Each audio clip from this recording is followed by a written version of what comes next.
నాగర్ కర్నూలు జిల్లా కొల్లాపూరులో ప్రపంచ క్షయవ్యాధి దినోత్సవం సందర్భంగా క్షయ పేషెంట్లకు కిట్లు పంపిణీ చేశారు వైద్యాధికారులు.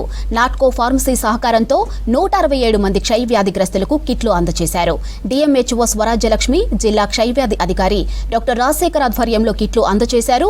క్షయవ్యాధిపై అప్రమత్తంగా ఉండాలన్నారు అధికారులు. క్షయవ్యాధిపై అవగాహన కల్పించాలని ఆశా కార్యకర్తలకు సూచించారు డిఎంహెచ్ఓ స్వరాజ్యలక్ష్మి.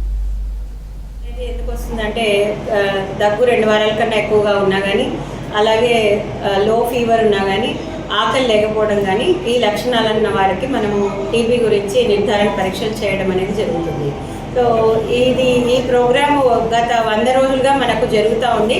డిసెంబర్ 7న ఆరంభమై మనకు మార్చి 17th వరకు కూడాను ఈ TB identification Nikshay civil program కింద మనము గవర్నమెంట్ తరఫున చేస్తూ ఉన్నాము. సో దీంట్లో దాదాపుగా మనం ఇప్పటిదాకా మోర్ దాన్ 200 పేషెంట్స్ని ఐడెంటిఫై చేశాము.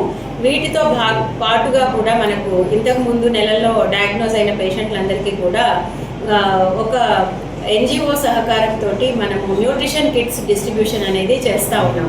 ఈ న్యూట్రిషన్ కిట్స్లో ఏమేమి ఉంటాయనేది బలవర్ధకమైన ఆహార పదార్థాలు ఉంటాయండి. పల్లి ఉంటుంది, అలాగే ఆయిల్ ఉంటుంది, దీంతో పాటుగా దాల్ అనేది ఒక 2 కిలోలు ఉంటుంది, ప్లస్ ఆట 3 కిలోలు ఇవ్వడం జరిగింది.